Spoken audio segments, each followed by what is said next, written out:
देना चाहता हूं कि कल तक जो सेकुलर पार्टी थी वो फिरका परस्तों से मिल गई। हर पार्टी का गांव शहर में बहुत सेकुलर पार्टी बताने जाने वाली जनता दल सेकुलर थी, जिसके नाम के आगे भी सेकुलर है, वो भी जाके फिरका परस्तों की गोद में बैठ गई। मैं व्हाट्सएप पे देख रहा हूँ देवगढ़ा साहब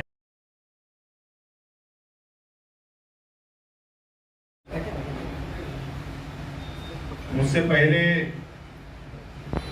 हमारे तमाम ही साथियों ने आपके सामने अपनी बात को रखा।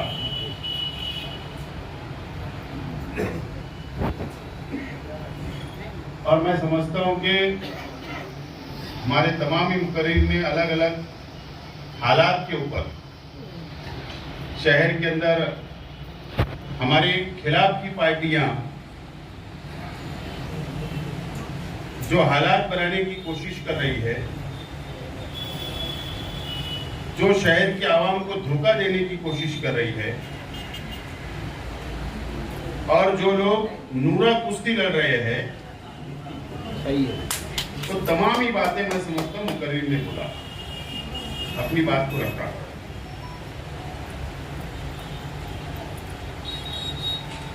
राष्ट्रवादी कांग्रेस पार्टी शरद पवार साहब उसके चीफ है, प्रमुख है, और इस बीच में एक महीना पहले सत्ता परिवर्तन हुआ और महाराष्ट्र सरकार के अंदर राष्ट्रवादी कांग्रेस पार्टी भी शामिल हो गई अजीत दादा पवार साहब के नेतृत्व में, और पार्टी दो हिस्से में बढ़ती हुई आज नजर आ रही है। और शेख रशीद साहब ने पहले ही दिन ऐलान किया कि शरद पवार साहब और राष्ट्रवादी कांग्रेस पार्टी के साथ हम लोग हैं, और ऊपरी लेवल के ऊपर पार्टी को मिलाने की कोशिश लीडरान कर रहे हैं। और मैं समझता हूं कि इस महीने कोई न कोई नतीजा अच्छा आएगा, ऐसी उम्मीद है। उसके बाद हम लोग इसके ऊपर तफसील बातचीत करेंगे। हमारी पार्टी के दो हिस्से हुए और मालेगांव शहर के अंदर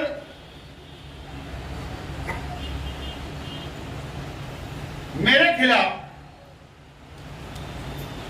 और पार्टी के खिलाफ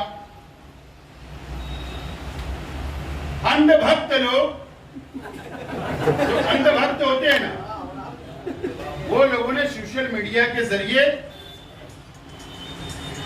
मेरी बदनामी करने की कोशिश की।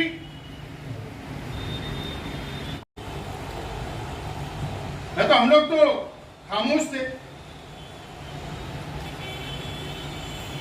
आप लोगों को पता है कि मैं 1.5 महीने से मैं बीमार चल रहा था। हम लोग खामोश थे, लेकिन मैंने कुछ जवाब दिया, और उसके बाद ये हालात पैदा हुए शहर के अंदर।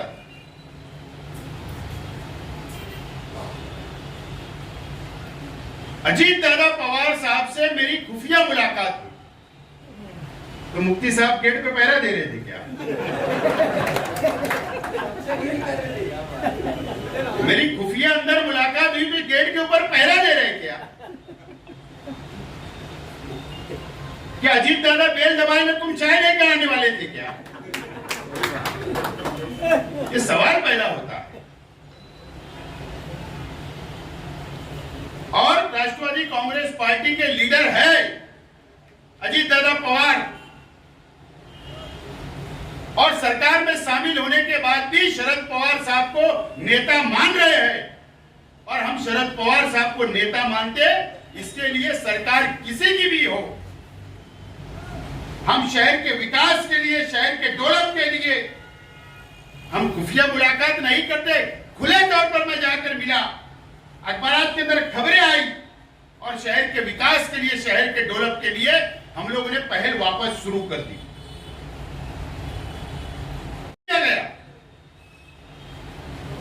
जब हम महाविकास आघाड़ी की सरकार गिरी, उद्धव ठाकरे साहब चीफ मिनिस्टर से हट गए और शिंदे और भाजपा ने सरकार बनाई, तो आपको होटल ताज के अंदर जाकर आपने मुलाकात की और उसके बाद मुझे अच्छी तरीके से याद है कि होटल ताज के बाद आपने एबीपी माझा से बात करते हुए, इंटरव्यू देते हुए कहा कि मैं उम्रे पे जा रहा हूं, सीएम साहब को कोई गलतफहमी नहीं हो जाना, इसके लिए मिलने के लिए आया था। कि महाराष्ट्र के चीफ मिनिस्टर असदुद्दीन अवैसी साहब है क्या, जो उनको खराब नहीं लगना था? अजीब बात, सीएम साहब को खराब नहीं लगना। आप इसके लिए गए थे कि सरकार का बहुमत साबित होना था, स्पीकर का चुनाव होना था, और आप जानबूझकर आप तटस्थ रहे, गैर जानिबदार रहे। आपने इस शहर के मुसलमानों को और इस महाराष्ट्र के मुसलमानों को आपने धोखा देने का काम किया। आपके खासदार इम्तियाज जलील के साथ आपने अपनी प्राइवेट गाड़ी लगा दी और टैक्सी के अंदर कभी इस दर पर, कभी उस दर पर, कभी उस डाल पर, कभी उस डाल के ऊपर आप घूमते रहे कि आपका कोई सौदा हो जाए। क्या हमको नहीं पता क्या आपने राज्यसभा के अंदर क्या किया, आपने एमएलसी के अंदर क्या किया, विधान परिषद के अंदर क्या किया?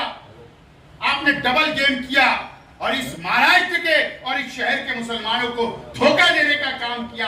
आपने फिरका परस्त पार्टी के उम्मीदवार को चुन कर लाने के लिए मदद की। ये मैं खुला जिम्मेदारी से बोल रहा हूं। आप जब से चुन कर आए, आपने शहर को धोखा दिया और एमआईएम ने इस महाराष्ट्र के मुसलमानों को धोखा देने का काम किया है। मुझे बताओ, आप मुझे बताइए कि 2 दिन पहले अबू असीम आजमी साहब ने कैसी आवाज उठाई? ट्रेन के अंदर मुसलमानों को एक पुलिस वाला गोली मार देता है, आवाज किसने उठाया? अबू आसिम आजमी साहब ने। हिजाब का मामला आया मुंबई के एक स्कूल के अंदर, आवाज किसने उठाई? अबू आसिम आजमी साहब ने। नीतीश राणे का जवाब औरंगजेब रहमतुल्लाह अलैह जब उसने ये कहा अंदर मुसलमानों के खिलाफ जहर उगल रहा था, उस वक्त किसने आवाज उठाई? आप तो बहुत इलेक्शन के वक्त हैदराबाद से आकर कौम मिल्लत की दुआई देते हो, मुसलमानों को मिल्लत के नाम पर नौजवानों को वर्गलाते हो और वोट ले लेते हो, और तुम्हारे दोनों लोग जाकर फिरका परस्ती के तलवे चाटते। इसका जवाब इस शहर की आवाम को, इस महाराष्ट्र की आवाम को देना पड़ेगा। या 5 साल के अंदर आप बताओ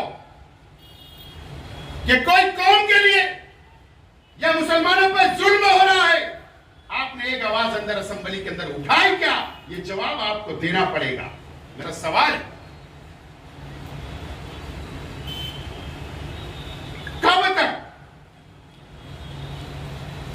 जब मेरी खुफिया मुलाकात हुई तो तुमने यूसीसी की बात की। मैं आज बोल रहा हूं इस मंच से, इस राष्ट्रवादी भवन से,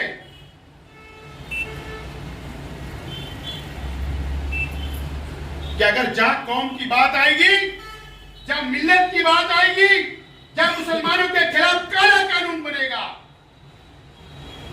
सबसे पहले शेख आसिफ और हमारे वर्कर शेख रशीद साहब की क़यादत में रोड के ऊपर निकलेंगे और सरकार की मुखालफत करेंगे, चाहे वो कोई भी पार्टी उसकी हिमायत करे। आपके खासदार इम्तियाज जलील के साथ आपने अपनी प्राइवेट गाड़ी लगा दी और टैक्सी के अंदर कभी इस दर पर, कभी उस दर पर, कभी उस डाल पर, कभी उस डाल के ऊपर आप घूमते रहे कि आपका कोई सौदा हो जाए। क्या हमको नहीं पता क्या आपने राज्यसभा के अंदर क्या किया, आपने एमएलसी के अंदर क्या किया, विधान परिषद के अंदर क्या किया? आपने डबल गेम किया और इस महाराष्ट्र के और इस शहर के मुसलमानों को धोखा देने का काम किया। आपने फिरका परस्त पार्टी के उम्मीदवार को चुन कर लाने के लिए मदद की। ये मैं खुला जिम्मेदारी से बोल रहा हूं। आप जब से चुन कर आए, आपने इस शहर को धोखा दिया और एमआईएम ने इस महाराष्ट्र के मुसलमानों को धोखा देने का काम किया है। मुझे बताओ, आप मुझे बताइए कि 2 दिन पहले अबू आसिम आजमी साहब ने कैसी आवाज उठाई? ट्रेन के अंदर मुसलमानों को एक पुलिस वाला गोली मार देता है, आवाज किसने उठाया? अबू आसिम आजमी साहब ने। हिजाब का मामला आया मुंबई के एक स्कूल के अंदर, आवाज किसने उठाई? अबू आसिम आजमी साहब ने। नीतीश राणे का जवाब औरंगजेब रहमतुल्लाह अलैह, जब उसने ये कहा अंदर मुसलमानों के खिलाफ जहर उगल रहा था, उस वक्त किसने आवाज उठाई? आप तो बहुत इलेक्शन के वक्त हैदराबाद से आकर कौम मिल्लत की दुआई देते हो, मुसलमानों को मिल्लत के नाम पर नौजवानों को वर्गलाते हो और वोट ले लेते हो, और तुम्हारे दोनों लोग जाकर फिरका परस्ती के तलवे चाटते। इसका जवाब इस शहर की आवाम को, इस महाराष्ट्र की आवाम को देना पड़ेगा। या 5 साल के अंदर आप बताओ कि कोई कौम के लिए या मुसलमानों पर जुल्म हो रहा है, आपने एक आवाज अंदर असेंबली के अंदर उठाई क्या? ये जवाब आपको देना पड़ेगा। मेरा सवाल है, कब तक? जब मेरी खुफिया मुलाकात हुई तो तुमने यूसीसी की बात की।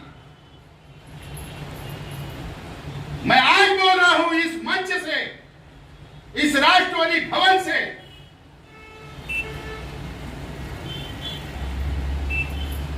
कि अगर जहां कौम की बात आएगी, जब मिल्लत की बात आएगी, जब मुसलमानों के खिलाफ काला कानून बनेगा,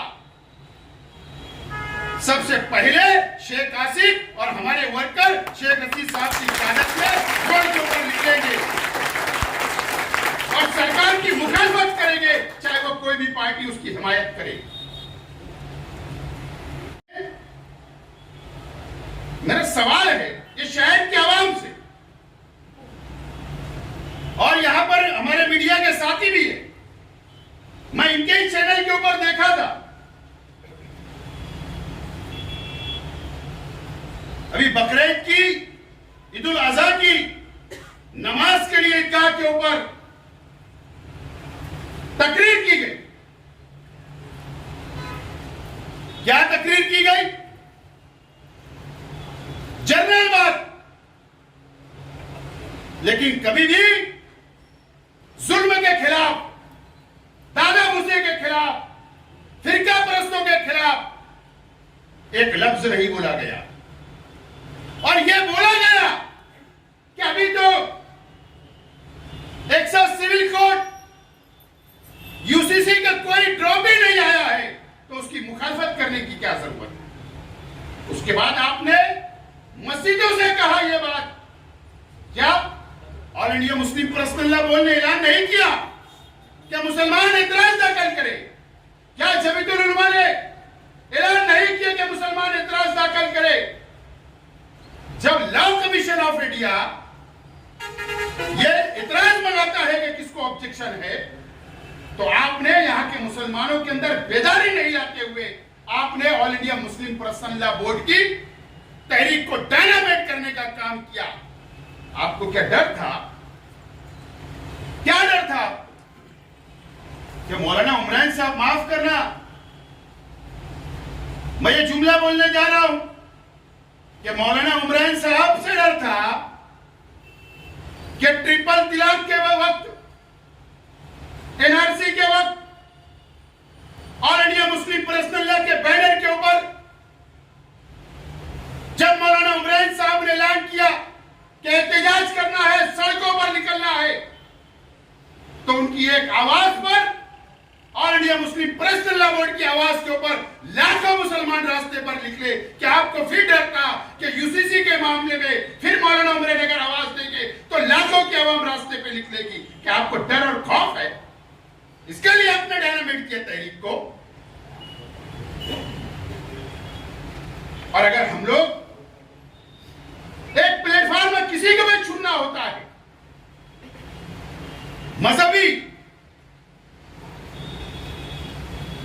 मिल्लत के लिए काम करने वाले,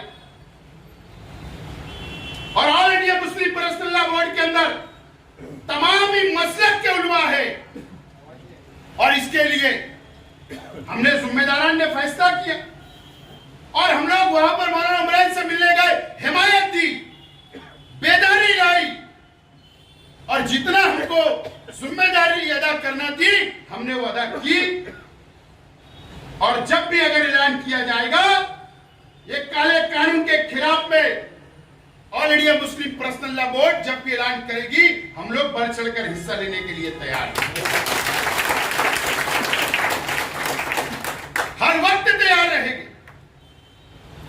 पार्टी हमारे लिए 2 नंबर, लेकिन अगर जहां मुसलमानों के खिलाफ काला कानून बनेगा तो हम लोग सबसे आगे रहेंगे, और हम किसी भी सरकारों से, किसी भी पार्टी की सरकारों से हम डरने वाले नहीं है। मुझे अफसोस हुआ, बहुत अफसोस हुआ। अबू हासिम आजमी साहब की पार्टी अलग है, लेकिन मेरा तजुर्बा उनके साथ 5 साल काम करने का है। अगर मैं आवाज उठाता था उस वक्त, और अगर फिरका परस्त हमारे मुकाबले में खड़े हो जाते थे, तो अबू हासिम आजमी साहब और हम लोग एक साथ मिलकर उनका मुकाबला करते थे। एक मर्द आदमी आवाज उठा रहा था, फिरका परस्त उसको लटक रहे थे, उसके खिलाफ जहर उगल रहे थे, उसको गद्दार बोल रहे थे।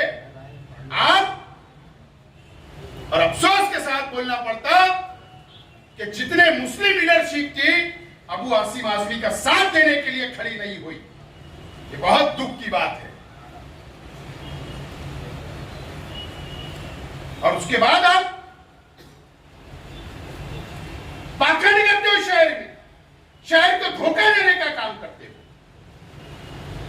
इलेक्शन करीब आ रहा है, 4 साल गुजर गए, अब तुम्हारे सामने कारपोरेशन का चुनाव, तुम्हारे सामने असेंबली का चुनाव आएगा, पार्लियामेंट का चुनाव आएगा।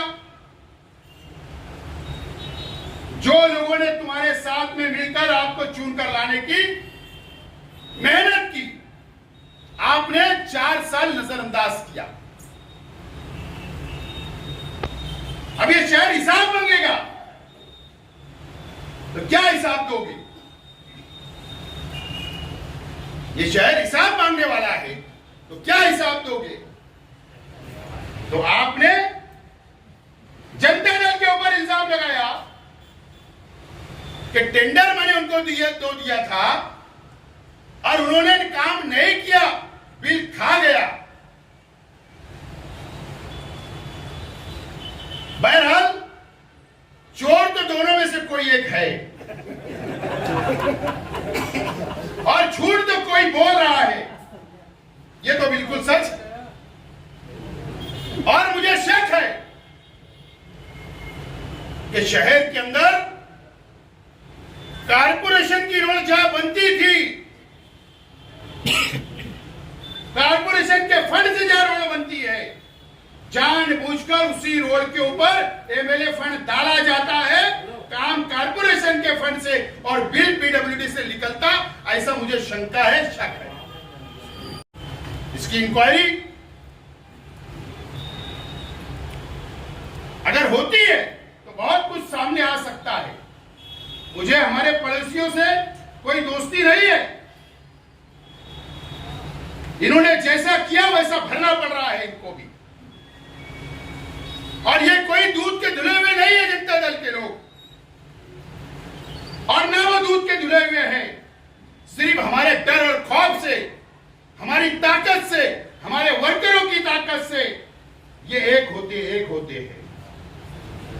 और नहीं तो मैं आज चैलेंज करता हूं, मैं ये मानता हूं कि मुफ्ती इस्माइल साहब शहर के लीडर है, क्योंकि असेंबली उन्होंने लड़ा और मैंने लड़ा। शहर के 2-3 लीडर सिर्फ शहरी लीडर है, शेख रशीद साहब और मैं और मुफ्ती इस्माइल साहब। ये वर्सेस हमारा हमेशा चला है। और नहीं तो ये छोटे मोटे लोगों ने तो शहर के लीडर बोलने की इनकी औकात भी नहीं है। ये इन्होंने तो बोलना छोड़ देना चाहिए। और इनकी इसके लिए हिम्मत लगती है, ताकत लगती है। और नहीं तो इन लोगों ने सामने हमने आके एकदम कौन ही शहर का लीडर है, पब्लिक किसके साथ है, सामने हमने आ जाओ, घोड़ा मैदान सामने है। और मैं तो ये मानता हूं और हमेशा बोलता हूं कि मारे मरद, मार खाए मरद, जीते मरद और हारे मरद। तो मैं बोलता हूं। और नहीं तो इन लोगों ने ये शहर को धोखा देना बंद करना। हमने देखा कि नेशनल पार्टी के लोग भी शहर में हाथ बांध कर पीछे खड़े रह रहे। अफसोस की बात, हमारे एक पार्टी के उहदेदार के पास नेशनल पार्टी का सदर जाता है और उसको बोलता है कि तू राष्ट्रवादी के अंदर मत रहे, मैं देखो मुफ्ती इस्माइल से बोलकर तेको टिकट दिलवा देता हूं। ये पार्टी दूसरे के सदर, वो उसकी पार्टी की मेहनत नहीं कर रहा, उसका टिकट नहीं बांट रहा। बोले मैं मुफ्ती इस्माइल से बात करके तेरी सेटिंग करा देता, ये वार्ड उनका है। तो उसकी बात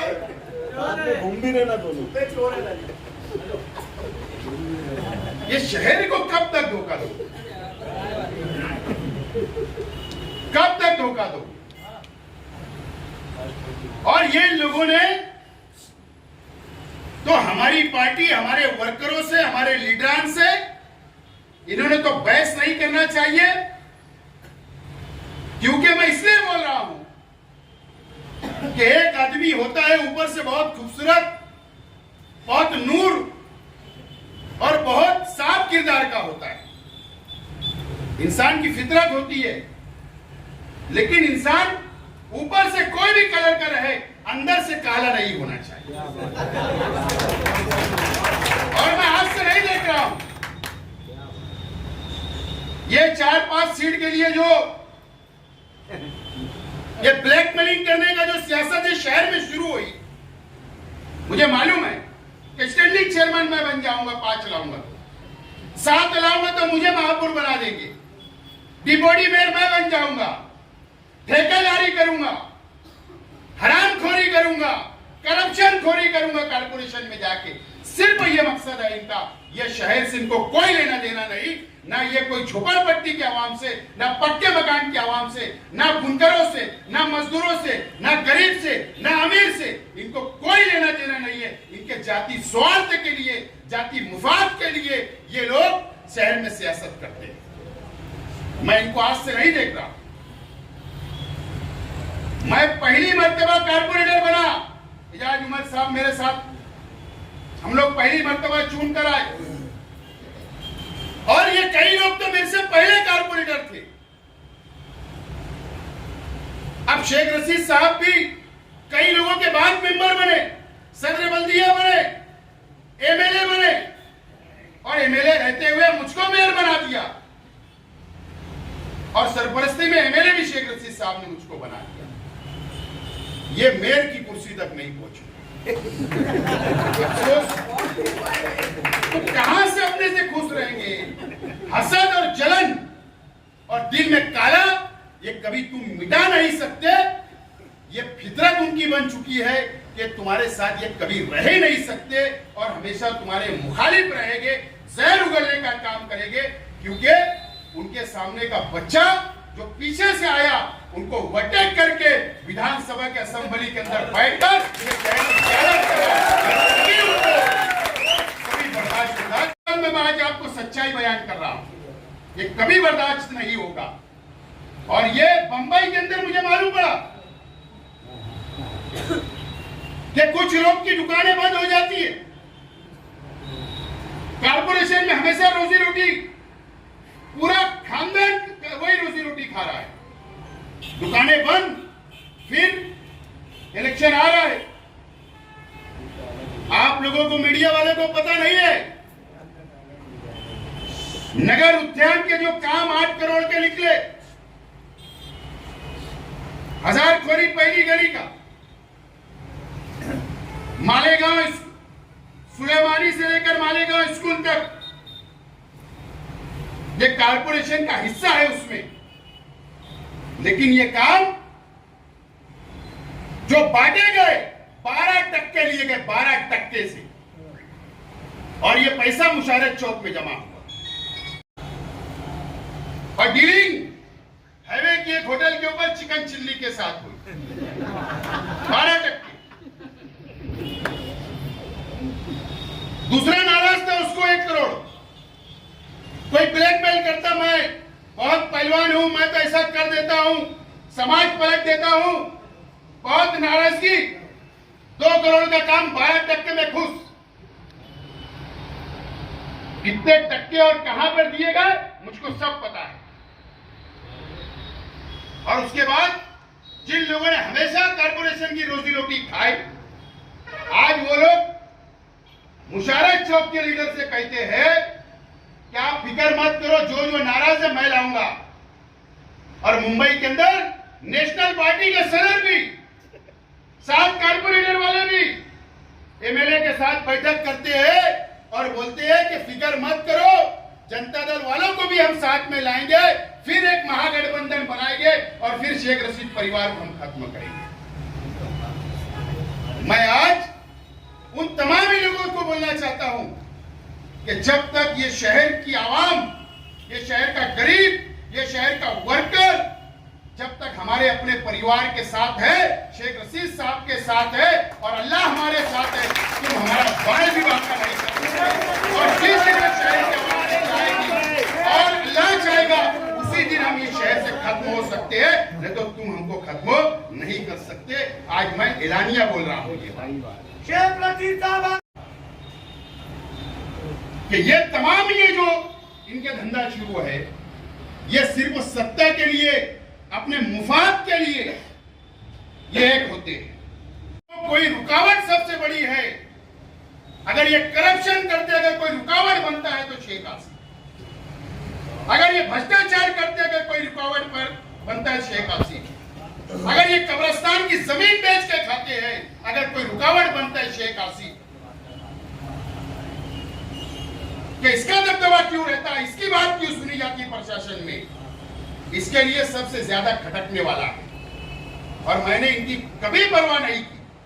खुदा कसम की बात की शहर के अंदर चल रही है और मैं भी यही समझ रहा हूं।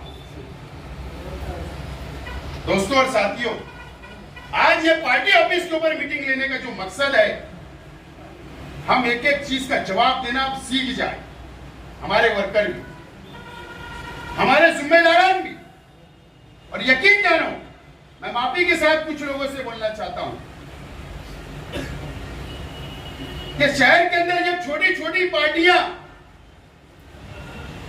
अपना जमीन तलाश करने की शुरुआत करती है इलेक्शन के वक्त, तो कुछ हमारे साथी वो हम लोगों से नाराजगी बताते हैं। यानी वो ये बताने की कोशिश करते हैं कि फला पार्टी में हम चले जाएंगे, फला पार्टी में चले जाएंगे। यकीन जानो, मैं जिम्मेदारी से बोलता हूं कि शहर के अंदर शेख रशीद परिवार जैसा खिदमत करने वाला, आपको लेकर चलने वाला कोई लीडर नहीं है। हम बैठकर भी आपकी बात सुन लेते हैं, झुक कर भी आपकी बात सुन लेते हैं और समझ के हम लोग गाड़ी आगे बढ़ाने की कोशिश करते हैं। बेशक मैं बोलता हूं कि पहले मोहर्रम में शेरबाग बहुत निकलते थे, 10 दिन का ही रहता था, आखिरी दिन उसकी सवारी ठंडी होना ही है, पक्की सवारी ठंडी होती है। और ऐसी है शहर के अंदर कुछ पार्टियां ये 10 दिन के रहते हैं, इनकी सवारी ठंडी होना ही है। मैं तो आज जिम्मेदारी से बोल रहा हूं, नोट कर लो मेरी बात, ये सब हमारे सामने एक हो गए, एक गठबंधन बनाएंगे, हमारा मुकाबला करने लगेंगे। फिर ये कितने एक हम्माम में नंगी थे, किसने किसकी पैंट उतारी, किसने किसके कपड़े उतारे, किसने कितना भ्रष्टाचार किया, किसने किस पे कितना इल्जाम लगाया, किसने किसकी जातियात पे बोला, किसने किसके काम पे अड़थड़ा डाला, किसने एमएलए फंड के काम भर दिया, ये सब भूल जाएंगे, सब भूल जाएंगे। मुझको समझता है और हमको भी समझता है, लेकिन आज यहां से जाने के बाद हम लोगों को पार्टी के लिए शेख रशीद साहब के नेतृत्व में क्यादत में हम लोगों को इनका जवाब देना है और आवाम के काम करना है, और अब हमको खामोश बैठना नहीं है। लेकिन मैं दोबारा बोल रहा हूं कि हमारी पार्टी के वर्कर हमारी जिम्मेदारान पर और लीडरान पर, लीडरशिप के ऊपर अगर कोई भी पार्टी के, अगर सोशल मीडिया या कोई भी लीडर अगर जातियात पर हमला बोलेगा तो हम लोग भी जातियात पर जवाब देंगे। ये बात मुझे नहीं बोलना है, लेकिन मैं जानबूझकर बोल रहा हूं कि हम लोग भी बख्शिश नहीं करेंगे, रिप्लाई हम लोग भी जरूर देंगे। ये बात को नोट कर लेना, इसके अंदर आप कंप्रोमाइज नहीं होगा, कोई कंप्रोमाइज इसमें नहीं होगा। और मैं आज एक ऐलान करता हूं, असलम भाई ने बताया घर पट्टी घर पट्टी घर पट्टी, शहर की आवाम बोर हो गई, पर शहर की आवाम को इतना इत्मीनान है, इतना मुतमईन है कि अगर कोई भी मसला आ जाए तो राष्ट्रवादी भवन से हल होने ही वाला है। इसके लिए वो किसी के साथ और किसी भरोसे और विश्वास नहीं। मुझे बताओ तो कमिश्नर के खिलाफ कौन से लीडर ने आज तक बयान दिया, मुझे बताओ। ये प्रशासक बैठा है ना, एक साल में इसने मार्च तक बजट चलता है, जब मार्च से बजट पास होता है तो एक साल मुकम्मल वो बजट चलता है। मेरी मालूमात यह है कि बजट मुकम्मल तौर पर खत्म कर दिया गया है। टक्के लेकर 10% दो और बजट लो, 10% दो और बजट लो, और जिस इलाके की आबादी 70% है वहां पर हक सिर्फ 30% दिया जा रहा है, और जिस तरह की आबादी 30% है वहां पर 70% दिया जा रहा है। हम भेदभाव की बात नहीं कर रहे, लेकिन अगर किसकी ज़हन खराब है, कोई शख्स अगर जिम्मेदार है, प्रशासक है, अगर उसकी नीयत खराब है, उसका ज़हन खराब है, तो उसके खिलाफ हमको लड़ना पड़ेगा और उसके काले कारनामे के खिलाफ में रहना ही पड़ेगा। और हम लोग उसके खिलाफ में लड़ रहे हैं और लड़ते रहेंगे। मैनेज कर सकता है, सबको अपने एंटी चैम्बर में बैठा सकता है, सबको ये बजट दे सकता है करप्शन करने के लिए, लेकिन हम कभी कंप्रोमाइज नहीं करेंगे। घर पट्टी का सिर्फ सर्वे हुआ और इसने प्रशासक ने ठहराव पास कर दिया खुद के पावर से और घर पट्टी बढ़ाई। 1 नंबर प्रभाग में वो भी हमारे भाई है, 1 नंबर प्रभाग में आज तक घर पट्टी का सर्वे नहीं हुआ, आज तक घर पट्टी बटी नहीं, और 2 नंबर 3 नंबर और 4 नंबर प्रभाग में बढ़ गई। ये एक शहर में 2 कानून कैसे चलेगी? इसके खिलाफ, और जो इसने जानबूझकर प्रशासक बोलकर घर पट्टी का रेट बढ़ाया, उसके खिलाफ आने वाले हफ्ते में उसके ऊपर स्टे लेने के लिए महाराष्ट्र हुकूमत से मैं अजीत दादा पवार साहब से मुलाकात करूंगा और उस पर स्टे मांगने की कोशिश करूंगा कि ये कमिश्नर के ऑर्डर पर स्टे दिया जाए, पुरानी घरपट्टी वसूल की जाए और नई बॉडी जब आ जाएगी उसके बाद ये प्रपोजल लाया जाए और बॉडी उसको नामंजूर करेगी, ऐसा मुझे उम्मीद है। और इसके लिए मैं आज ऐलान कर रहा हूं, इनकी नाकामी शहर को बताना है। इन लोगों इतने नाकाम साबित हुए, सिर्फ एक काम पर 4 जगह यूट्यूबरों को ले जाकर दौरे कराना और इस शहर को गुमराह करने के अलावा कुछ नहीं है।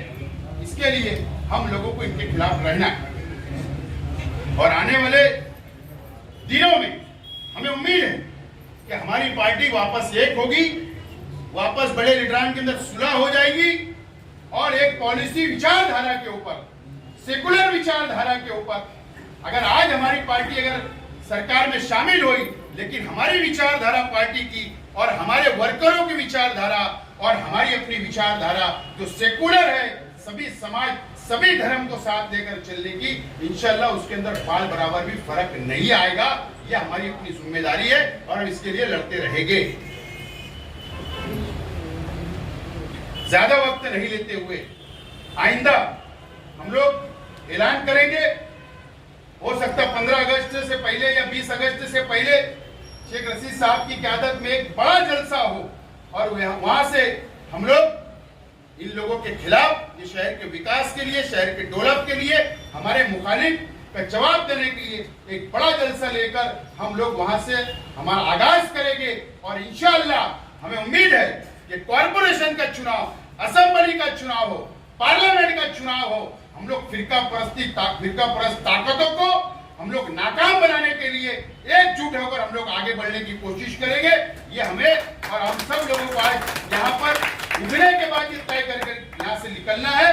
और हम लोग को उम्मीद है कि भारतीय जनता पार्टी हो या शिवसेना हो, शिंदे गठ हो, जो फिरका परस्ती की जा रही है इस देश के अंदर, अभी हरियाणा में क्या चल रहा है, राजस्थान में क्या हो रहा है, अलग अलग ममालिक में क्या हो रहा है, अलग अलग राज्यों में क्या हो रहा है, महाराष्ट्र के अंदर ट्रेन के अंदर क्या हुआ, ये सभी मामले के अंदर हम लोगों को इनके खिलाफ में लड़ना है और जीतना है।